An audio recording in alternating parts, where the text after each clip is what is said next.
Mankind's first true encounter with global warfare comes with World War I, but it is by no means the last.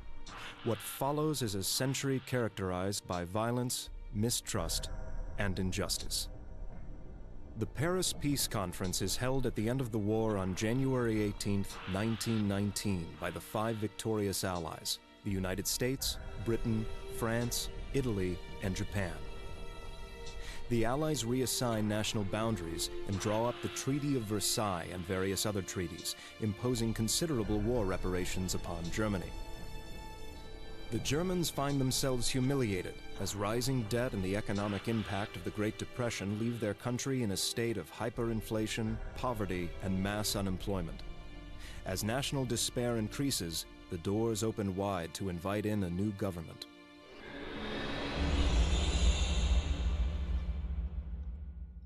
Fueled by bleak economic conditions and an increasing nationalistic fervor, the Nazi Party quickly rises to power throughout Germany.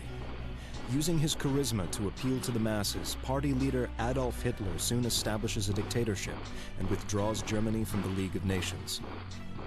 International tension prevails in mainland Europe as Nazi-ruled Germany begins ignoring key demilitarization clauses of the 1919 treaties. Finally, the Germans invade Poland on September 1st, 1939, marking the beginning of World War II. The German forces advance through Poland with their blitzkrieg tactics, and soon gain control of the entire country by the end of September. Within the next year, Hitler's troops seize the Netherlands, Belgium, Luxembourg, and France. Meanwhile, Italy and Japan begin their own military campaigns and form a pact with Nazi Germany. Together, their combined forces were known as the Axis. The ambitions of the Axis seemed to be limitless. In June of 1940, Italy begins advancing into North Africa, fighting against British forces. Not long after that, the Germans begin a risky but ultimately unsuccessful invasion into the heart of the Soviet Union. And within the year, Japan launches a surprise attack on Pearl Harbor, prompting the United States to finally enter the war on the side of the Allies. And now, in 1942, the Axis powers continue to grow in strength and number as the rest of the world trembles in fear.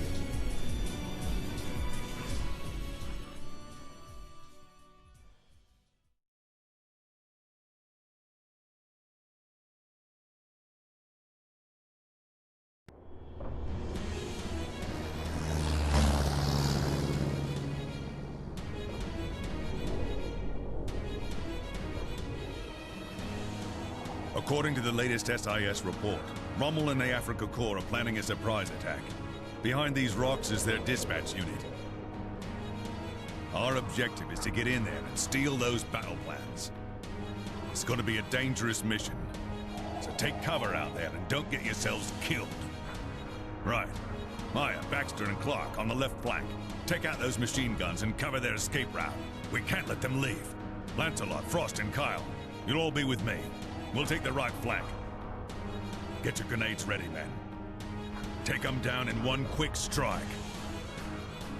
Now, make sure you spread out and don't give them an easy target. We need to move at the same time, so everyone wait for my count. Ready?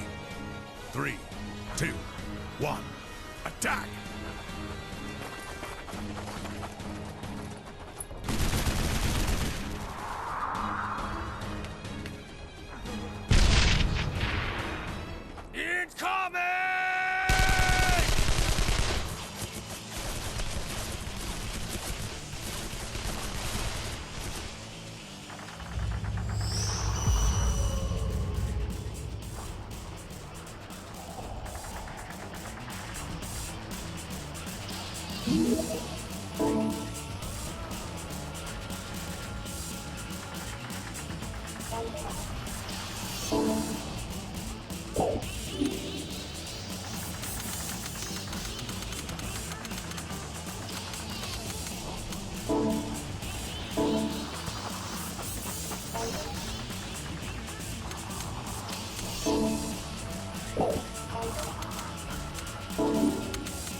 Lieutenant!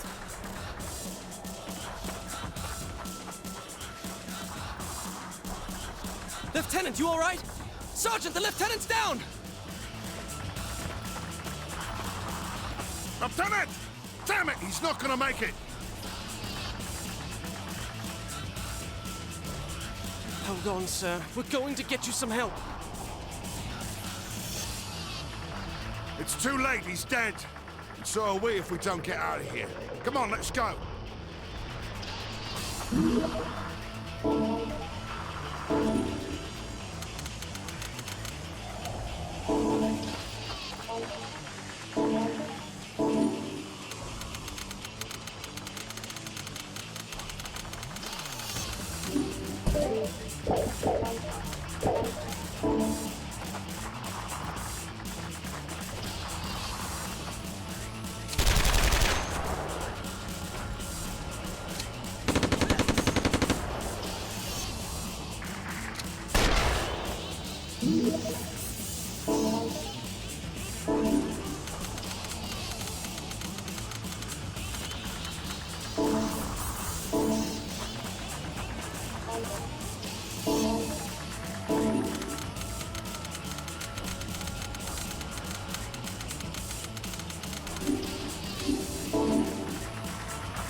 You bastards!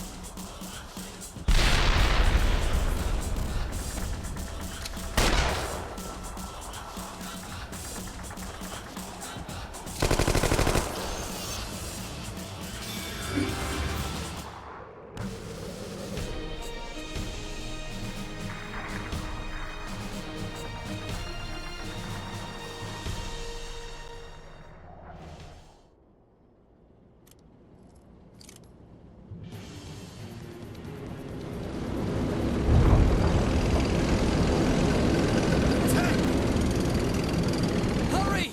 Get behind those rocks!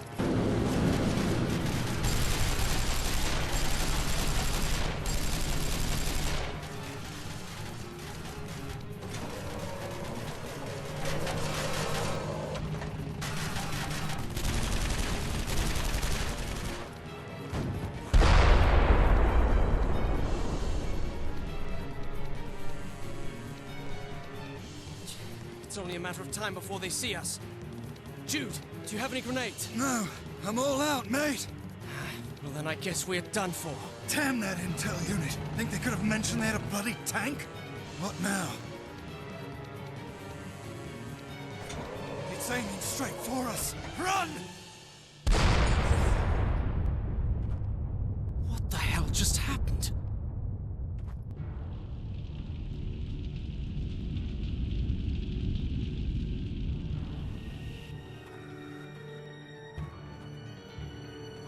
Look! Reinforcements! I can't believe we survived. Lie me.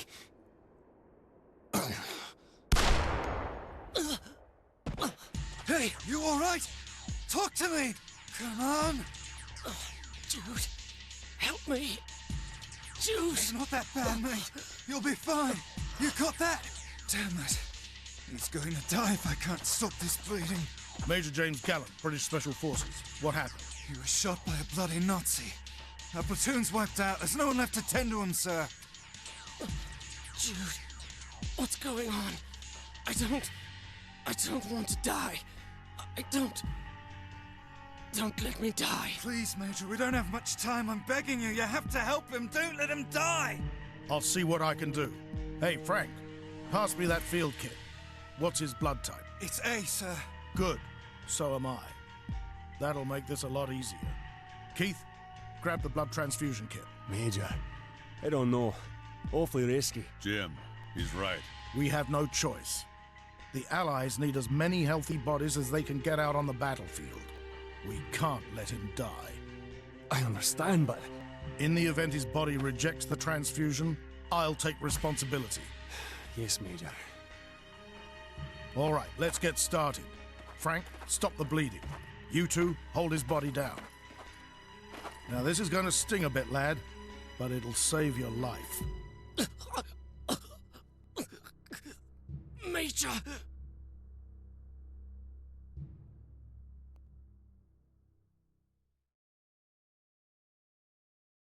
Dad? Mum? Alicia?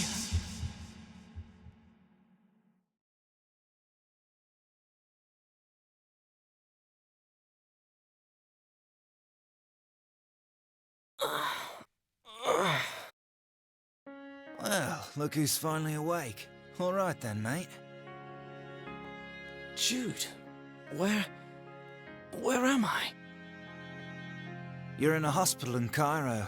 You've been here ever since you went down on the battlefield. I remember getting hit, but after that, how long have I been out? 5 days. It's only been 5 days? How did I recover so quickly? Who brought me here anyway? You remember those lads who saved us? Well, they helped me carry you to the first aid tent before they went back to the front line. I see. He saved me. Gallant. Major Gallant of the British Special Forces. That's odd.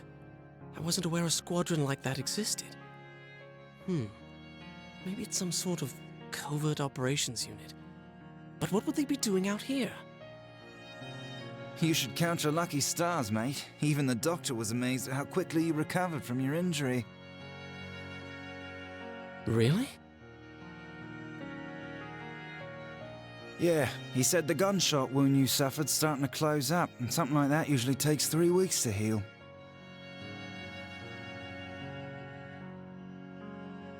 That's good to hear. I must have had one hell of a surgeon. Right, well, you haven't fully recovered yet, so take it easy and get some rest. I'll be back tomorrow morning to see how you're doing.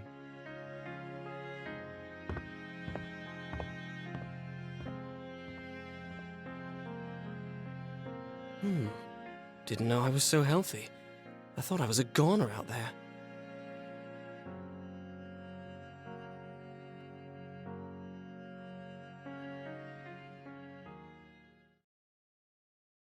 I received word from Cordelia that the soldier we saved didn't suffer any adverse reactions from the transfusion. It's great, but he isn't out of the woods just yet. I understand your apprehension, Keith, but he's going to be fine. His situation is no different than Lewis and Cynthia's. Well, we'll just have to wait until the period to find out. But either way, I think we should place those two under our supervision, Jim. I agree. In fact, I've already contacted Colonel Starling and requested an immediate transfer. They should be receiving their PCS orders in a couple of weeks. He won't show any immediate signs, but eventually his body will begin to change, so we'll need to inform him of what he can expect. Keith, take Cordelia with you and provide the lads an escort. Will do, Major. It's been 2 weeks since I was injured on the battlefield. I've since been released from hospital, and I'm now returning to SAS Regimental Headquarters. Headquarters is normally located in Hereford, about 3 hours by train from London. However, the entire SAS unit is currently stationed here in North Africa, so HQ has been temporarily relocated to Cairo. Upon arriving at headquarters, I'm immediately ordered to report to Colonel Starling, my commanding officer. Jude and I wait for him in his office.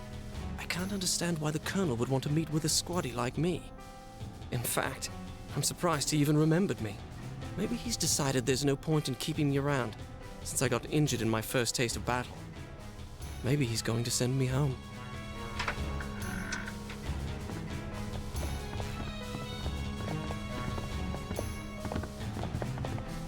At ease, gentlemen. Yes, sir. As you know, we've had SAS units here in North Africa since the start of the war. We beat those Italians pretty bad, but when the Germans began sending reinforcements, we lost some ground. The situation here has been turning in our favor over the past few weeks, though. General Montgomery's operations have been largely successful, and I think we may push them back yet. You should be pleased to know that thanks to you and your unit's efforts, we've acquired advanced information on Rommel's counter-attack, although it came at a great cost. Your platoon suffered heavy losses, and I understand you yourself were near death when Major Gallant found you. Yes, sir. Now that you've been released from hospital, you would normally be returning to your unit. However, I received a special request from Major Gallant, and so as of today, the two of you have been reassigned to K Company. Sir? This is Lieutenant Miller and Lance Corporal Blake, K Company, 1st Platoon. They're here to escort you to your new unit. Good day, man. I'm Lieutenant Keith Miller. And I'm Lance Corporal Cordelia Blake.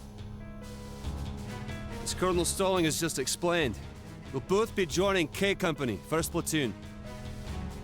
A demotion? With all due respect, Lieutenant, why are we being removed from A Company? Oi, just what kind of unit do you think we are, Corporal?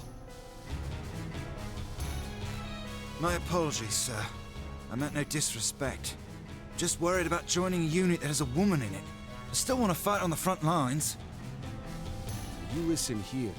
Cordelia is an excellent soldier, and I would entrust her with my life on the battlefield. Easy, Lieutenant. Now, you lads don't know this, but K Company is part of our Special Forces. It's independent of our main unit, although it performs similar operations. Occasionally, though, K Company is assigned special missions on direct orders from the Prime Minister, such as the infiltration of enemy-held territories. So then, we'll be reporting directly to Prime Minister Churchill? That is correct. And for that reason, K Company's missions are demanding and greatly important. They require a team that consists of the most capable personnel. I don't know why James selected 2 green recruits such as yourselves. However, I expect you to live up to the reputation of the unit. Good luck, gentlemen. Yes, sir. We'll do our best to honor the SAS motto, "Who dares wins." That's what I like to hear. All right, Lieutenant, they're all yours. See that they get to K Company safely.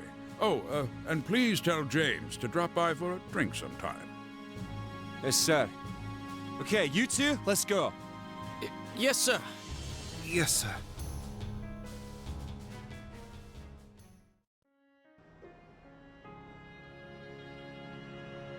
Well, lads, any questions we can answer for you? Can you tell us where you're taking us? To Tobruk. Tobruk? But I thought that was under enemy control. It is. As Colonel Stalling said, many of our missions entail infiltrating enemy territory. So during your first couple of months with the unit, you'll be trained in all matters of covert operations. Once you're finished with your training, you'll join the rest of K Company, 1st Platoon, or the Wolf Pack, as we like to be called. We're currently laying the groundwork for a counter-offensive. An infiltration operation in the middle of enemy territory. How in the world did we get chosen for this? That's a good question. You should ask our commanding officer. Major Gallant? Yes. Oh, and I should mention, He's been promoted to Lieutenant Colonel.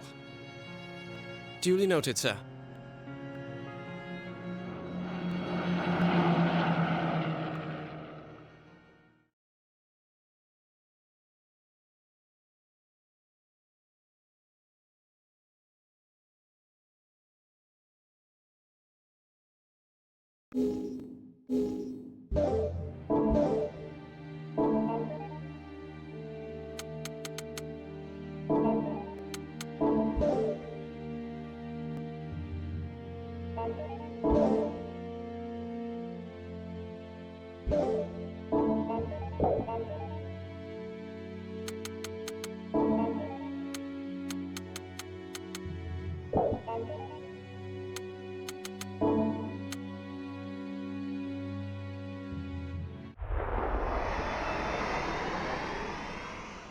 Four months pass since Corporals Kyle and Lancelot joined the Wolf Pack after their initial encounter in western Egypt, and the Allied forces have begun implementing a plan to reclaim North Africa.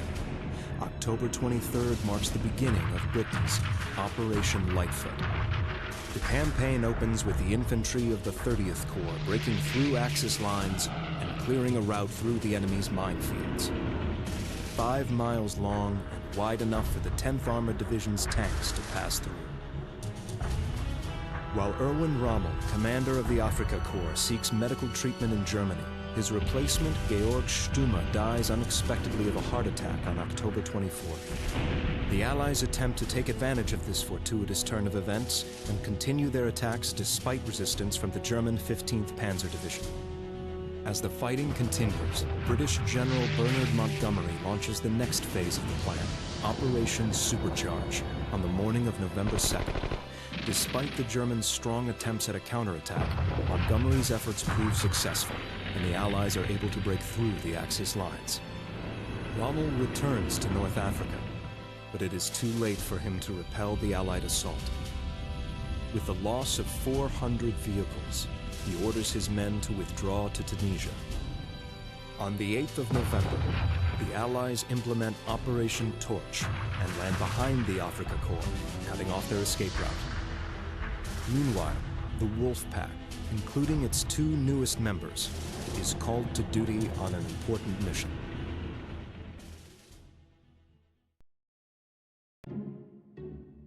All right, listen up, everyone. We've been authorized to strike. Tomorrow morning, we'll infiltrate the German headquarters located outside Tobruk. Our mission is to capture and detain a prominent German individual. Who is it, sir? A physicist named Werner Futtner. What's a German physicist doing on the front lines? According to SIS, Futtner came to North Africa to visit his old friend Rommel. But he ran into our counteroffensive and has been left stranded outside Tobruk. And what's so important about this Futtner that we'd run the risk of infiltrating enemy territory to capture him? Futtner is reportedly involved with Germany's weapons program. We need to acquire as much information from him as possible about the new weapon he's working on. And what kind of weapon would that be? A new type of bomb that, if fully developed, would have the power to wipe out an entire city. An entire city? Is that even possible? It appears so, which is all the more reason we cannot fail this mission. We must do whatever it takes to capture Futtner and learn what we can about this bomb. Is that understood? Yes, sir. Good. Now we'll be traveling by land. The operation will commence tomorrow morning at 0600. Pack your equipment and be back here in 15 minutes for briefing. All right. We're finally going back to the front. I can't wait to get another piece of those damn Jerrys. Yeah, it's about time, mate. Let's make 'em pay for London. Hey, if you two gits are done chatting, then I suggest you get your gear packed. If you're not ready on time, we'll leave you both behind. Yes, sir.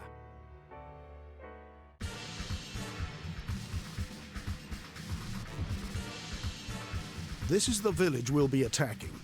There's a German unit stationed here to look after Futtner. We'll enter from the south and make our way to the building where he's residing. They'll be outfitted with tanks and armored vehicles, so be careful. And remember, we need Footner alive. Do not destroy the building he's in. Okay, back to your posts, everyone.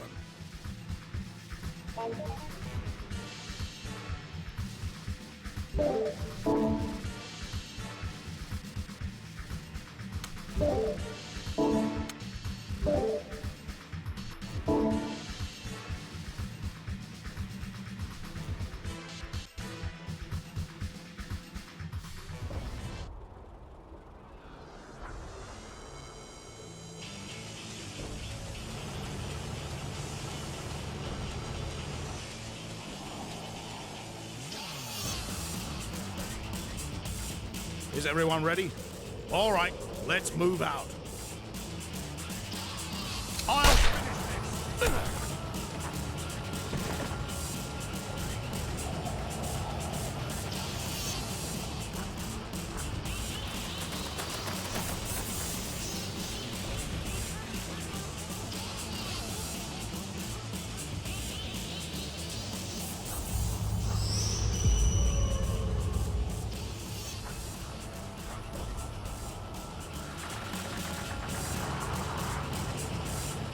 Take down the tanks and the armored vehicles first. Aim for their sides.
Stop charging ahead. In this unit, we cover each other's backs in advance.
What is the meaning of this? Who are you people? Lieutenant Colonel Gallant, British Special Forces. Professor, we'd like you to share some information with us about the bomb you're developing for the Nazis. And what makes you think I'd share this information with you? I think my lieutenant here might be able to persuade you. Keith? Shooting an unarmed man, huh? I'm sorry. Your threats will not change my mind. And unfortunately, I have no choice.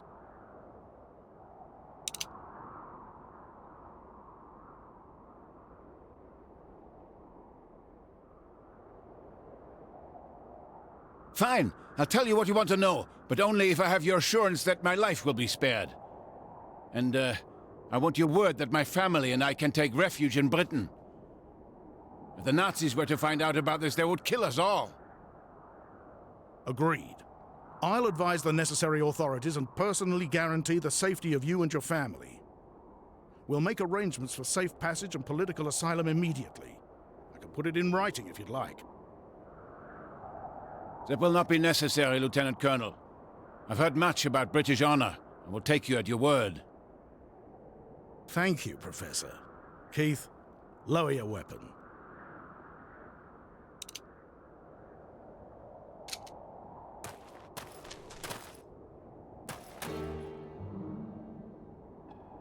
Very well. Let me explain about the weapon we're producing. Are you familiar with the process of nuclear fission? Yes, it's a phenomenon that occurs when an element such as uranium absorbs neutrons and splits into smaller nuclei. Very good. In the 1930s, Otto Hahn and Fritz Strassmann discovered that splitting an atom releases neutrons and energy. A few 100 million electron volts of energy to be exact. This can cause another nucleus to split and release more neutrons and more energy, inducing a chain reaction. In other words, once the chain reaction begins, it produces an immense amount of energy, all within the blink of an eye. I see. And with a big enough chain reaction, you can destroy an entire region almost instantly. Precisely. Your soldiers catch on fast. We were applying this process to make the most powerful weapon man has ever seen, the atomic bomb. The atomic bomb? It's an absolute secret, but we've been researching these bombs at the Kaiser Wilhelm Institute and the Max Planck Institute, both in Berlin. Hitler calls it the Copenhagen Project, and we've been under strict military supervision. We developed a prototype of the bomb at a top-secret plant in Czechoslovakia last April, and the experiments we ran on it were quite successful. So, is the bomb ready for deployment? Oh no, not for a few more months. We're getting much closer, but the bomb is not yet ready for practical use. But I'm having reservations. A bomb of this magnitude, it could destroy a whole city. It could kill tens of thousands of people. It sends chills up my spine. But if we do not create this bomb, the fatherland will not survive this war. I don't know what to do. I traveled here to seek the advice of an old friend. I thought he might be able to help me decide what's best. You're referring to Erwin Rommel, the Desert Fox. Yes. Yes, that's correct. I'm impressed. Your intelligence network is exceptional. Professor, I thank you for sharing this information with us. We'll escort you to our headquarters in Cairo, where our agents will have more questions for you. Lieutenant Colonel, what should a man do when faced with these choices? I'm no murderer, but I vowed to serve my country. Sometimes we don't know if we're making the right decision until we look back on it in hindsight. I can tell you, however, that by cooperating with us, you may be saving thousands of lives.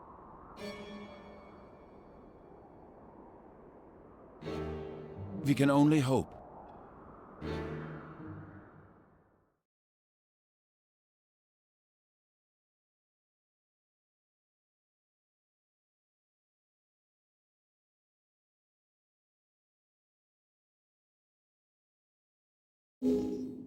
you.